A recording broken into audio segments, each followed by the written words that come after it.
Today, our topic of discussion is the sustainability of service-led growth in India. In order to know the issue of sustainability, first we have to know the basic things of the service sector. Humans generally always opted for physiological needs initially, which was followed by psychological requirements and finally self-actualization. This is also evident in the socio-economic structure when we consider the economy. I am saying this in the context of hierarchy. Basically, the need for food and basic things came first, which was followed by the upgradation of the standard of living and other basic things. The initial thing demanded for the existence of the agricultural sector. But whenever this need gets fulfilled, the need for basic comfort and better standard of living came into action. This called for the increased demand for the manufactured good.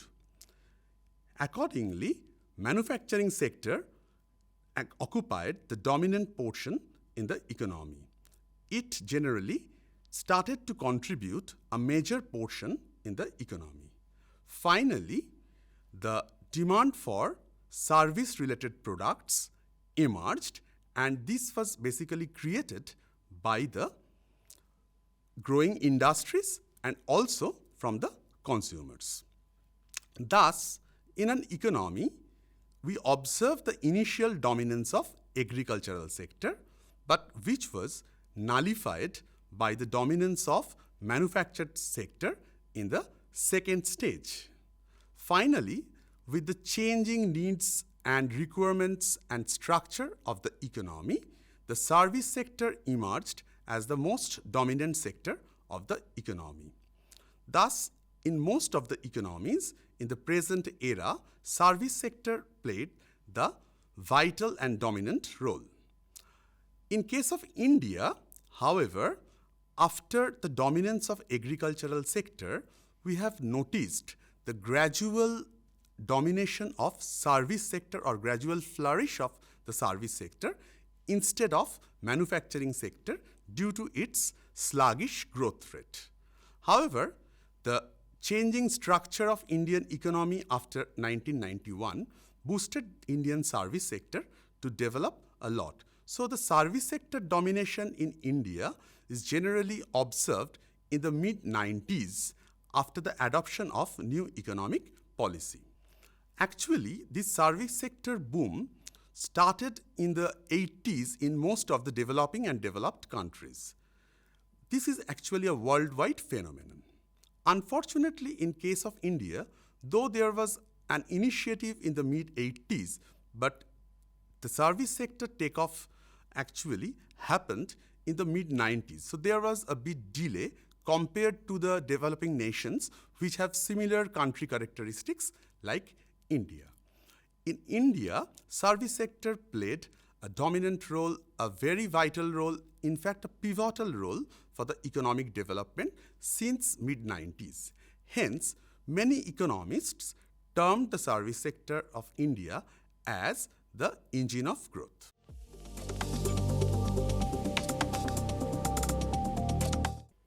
In the first section, we will discuss the reasons for the service sector-led growth or service sector revolution in India, because the issue of sustainability is actually hidden in the reasons of this service sector revolution. At first, we should mention new economic reforms as the prominent factor for the service sector revolution in India. New economic reforms was adopted in 1991, and it was also alternatively known as liberalization, privatization, and globalization strategy. Now, these new economic reforms actually created a miracle for the development of the service sector.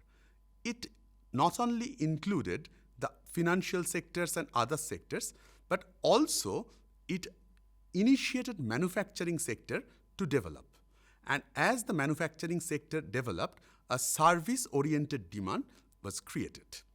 Now, with the new economic reforms, financial sector reforms was prevalent according to the recommendations of the Narasimham Committee. Banks, financial institutions started to perform very well. Telecom industry is also performing very well. So all these factors which was initiated due to new economic reforms are very much helpful for the flourish of the service sector. Secondly, we will discuss another important factor for the service-led growth in India, which is the comparative advantage in the information technology and information technology-enabled services in India. Actually, we know IT and ITES, that is information technology and information technology-enabled service, is an important subsector of the service sector. India has a comparative advantage in this particular sector due to various reasons.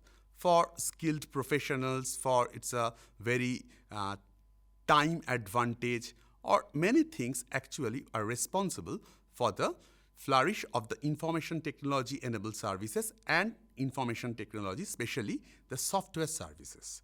So these comparative advantage enjoyed by the IT sector pushed the service sector, and thus the contribution of service sector in India's GDP is continuously increasing. Thirdly, we will discuss another important factor, that is the abundance of skilled workforce. In India, there are many learned and knowledgeable workforce and manpower which are actually responsible for the service sector boom. These particular manpowers are used in the skill-intensive sectors of the economy, where the productivity is very high and skill is the primary concern of these sectors. So since India possesses a large talent pool and various skill-oriented manpower, all these are coupled up to generate a positive impact on the service sector. Thus, service sector in India has developed since mid-90s for the usage of skilled workforce throughout 2022.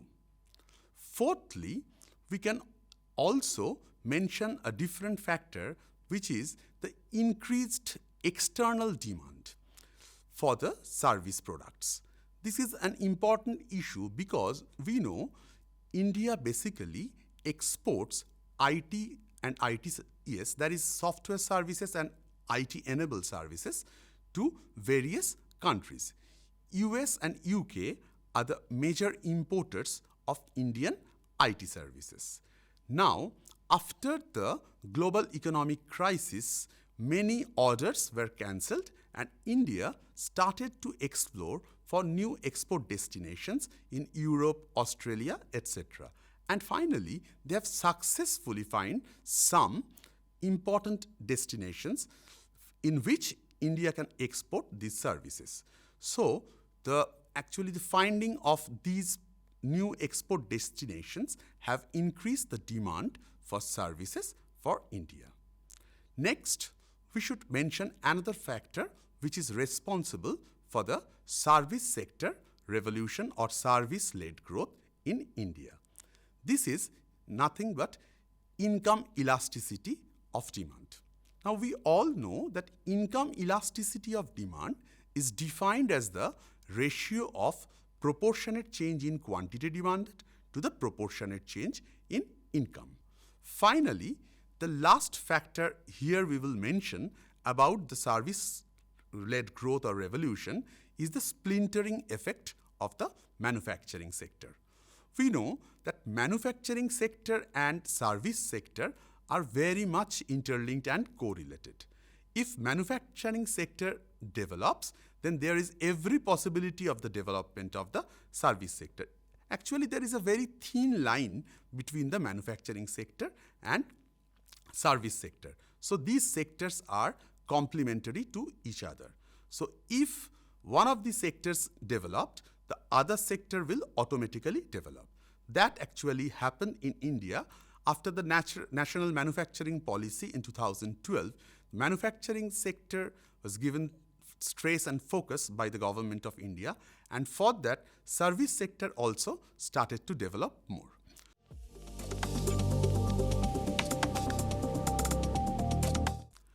Now, we are coming to the next section, that is the impact of this service-led growth or service-led revolution.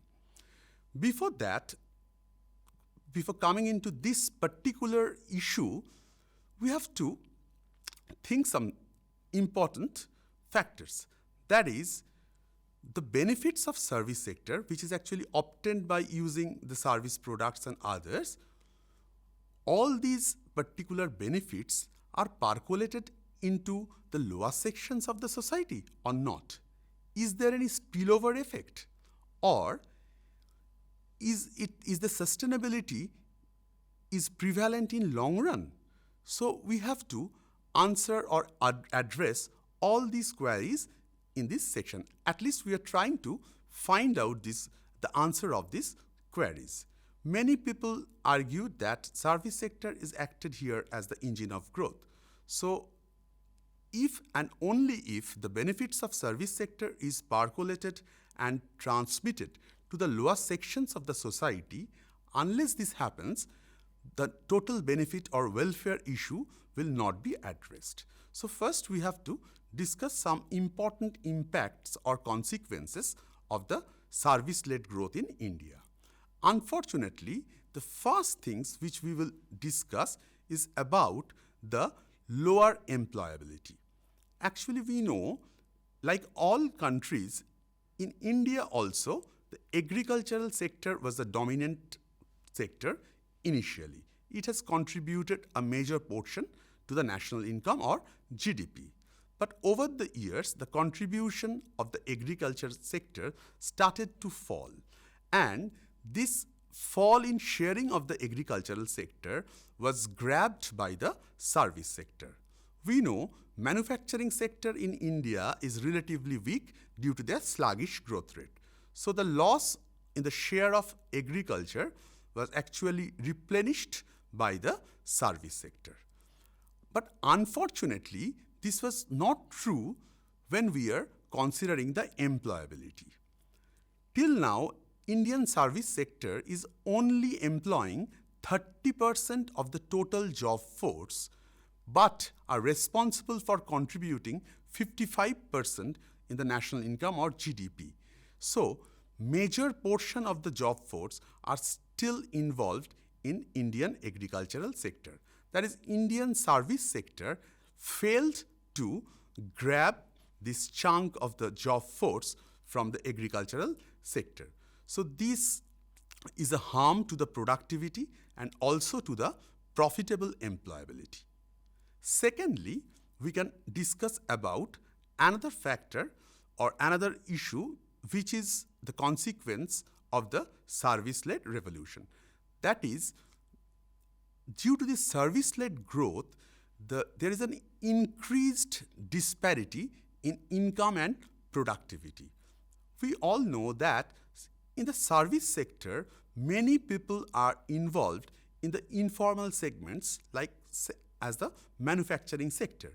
In that segment, productivity is low, employability may be high, but generation of income growth is very poor. Contrary to this, some people or a very few people are engaged in some very prospective service sector like the financial sector and IT and ITS sector, where the productivity is very high, income generation is also very high. So due to the service-led revolution, a very distinct difference or disparity between income generation is observed. There is also another factor which is actually implies a negative impact on the economy. Mainly the service sector activities often relocated to special economic zones, which actually displacing the original residents. Many SEZs are constructed in agricultural lands which displace the original residents there, and the rehabilitation policy was also not very good. So these factors are very much harmful for the economy as a whole. But contrary to this, service sector-led growth also act as an important aid for the national development initiatives, because service sector-led growth involves IT sector development, and this actually improves the digital communication system, even at the remotest areas of the economy. Thus, whenever we know that government's recent initiatives, all recent initiatives actually involves DBT, that is direct beneficiary transfers, which implies the transfer of the money or salary or remuneration to the beneficiary's account. This would not have been possible if the digital communications are not good. So service sector-led growth actually initiates this particular developmental thing which is able to remove the middlemen and also the possibility of leakages. Next, one of the major impacts of service sector-led growth in India is the infrastructural development. We know infrastructural development and service sector development is very much correlated. Once infrastructure is developed, there is every possibility of the development of the service sector. Now, the infrastructural development which actually was undertaken by the government after 1991 initiated and led to the development of trade and commerce in a very impressive way. So, the infrastructural development generated due to service sector growth is actually helping the trade and commerce, which is also another subsector of the economy. Finally, we can also mention another important impact of the service sector-led growth in India. India, since possess a very high quality of workforce, they are trained, skilled, and very much proficient in English. So India has a competitive advantage in the skilled labor force. Now, due to the service sector revolution, there is a spread of digital communication which was mentioned earlier. This digital communication reached even the remotest areas of the economy. And from that, the increased access was developed. That means the service sector growth is very much helpful to increase the access of the people to various government initiatives and other things. That is, increased access is the most important step towards inclusion of the lower sections of the people into the mainstream. So thus, the propagation of knowledge and propagation of high quality information even the remotest areas in urban and rural areas are possible due to the digital communication initiated by service sector-led growth. This increased access is a part of or a precondition of development. So all these factors or all these impacts suggest that service sector-led growth actually have a mixed impact on the economy. We have observed both the positive impacts and also the negative impacts. Now, if the positive impacts are able to overweigh the negative impacts, then the government should take proper steps in order to sustain this growth. Now, as I have mentioned earlier, that many economists has termed the service sector as engine of growth for India. But growth or development is not only implying the increase in productivity or increase in GDP or increase in income. It also implies an improvement in the standard of living and well-being, and also the social inclusion. Unfortunately, Indian service sector up to this point are not able to include the lower sections of the society into the mainstream. Though there was many initiatives, but still a large section of the people were outside the domain of the mainstream. So in that case, we cannot call the service sector as the engine of growth, and this is a serious challenge for the sustainability of the service sector growth in India. It is often seen that the most benefits are not percolated to the lower sections of the society. Instead, it was flown to the private sector, which is socially undesirable.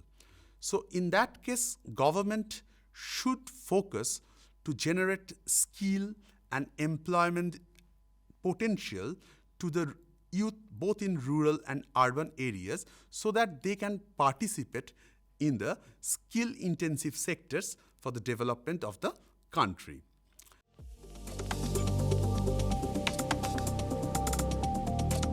Actually, sustainability of service sector-led growth can be analyzed in three ways. That is, in economic ways, in social ways, and in environmental ways. Nowadays, environmental concern is very important. When we are considering the economic logic for the sustainability of the service-led growth, we can say that service sector is contributing a major portion in the GDP of India or in the national income of India. So hence, it is the task of the government to maintain this sustainability. Otherwise, Indian economic growth will be at stake. Moreover, the labor productivity in the service sector is very high compared to the agricultural and manufacturing sector. So, as the productivity is high, there is more possibility of income generation, export, and qualitative improvement. In that case also, government should take serious initiatives to sustain this service sector growth. Another thing which can be analyzed is that the contribution of service sector in Indian GDP is more or less at par to the global level. That means the countries which have same country characteristics like India are experiencing same contribution from the service sector. So since Indian service sector is maintaining that global level, so government of India should be supportive in that case. Another thing, this is very vital, is that even the GDP falls sharply during the global economic crisis, and even in the recent COVID pandemic situation, we have observed serious dominance of service sector in those days also. Service sector actually weathered the storm very well even in the time of global economic crisis and in the recent COVID pandemic. Service sector growth was reasonable in that time period, and we can all remember when the banks and other things are purely closed, digital transactions were very prominent in these days. So all these are the result of service sector revolution. So in that case, service sector growth should be economically sustainable if the government of India take serious initiatives to maintain this growth rate. Now we are coming to the social reason or the social issue of sustainability. One important thing that can be mentioned here, that manufacturing sector the growth of manufacturing sector actually requires huge investment, large infrastructure, and also natural resources for development. But service sector uses human capital or human resources more than natural resources. This is an important fact. Therefore, the skill formation is very important. So in India, the government is taking various initiatives for skill formation through different programs in rural and urban areas. So once these programs are completed successfully by the aspirants, they can acquire skill, and these skills are very much essential for the development of skill-intensive sectors, which in turn will be responsible for future development of the economy in terms of GDP growth, etc. So skill formation is very important, and in that case, social sustainability issue should be a matter of concern. Similarly, we can say about the Human Development Index, or HDI. Now, improvement of HDI in India suggests that there is an increase in the standard of living, well-being, etc. This in turn reduces the poverty and also lead to the increased access for the people in both rural and urban areas. Reduction in poverty and creation of more jobs and employment make the service sector-led growth sustainable. Finally, we come to the sustainability in the terms of environment. Environment sustainability actually requires lower ecological footprint. That means we should ensure the well-being of the nation with lower ecological footprints. We know that nowadays 2/3 of the total output is produced by the service sector. Now, as we know that service sector is using human resources instead of natural resources, the possibility of environmental pollution is much less. And also the trade of services can be done without harming the environment. So the government, which is now very much concerned with the environmental issues, must encourage the service sector-led growth in India.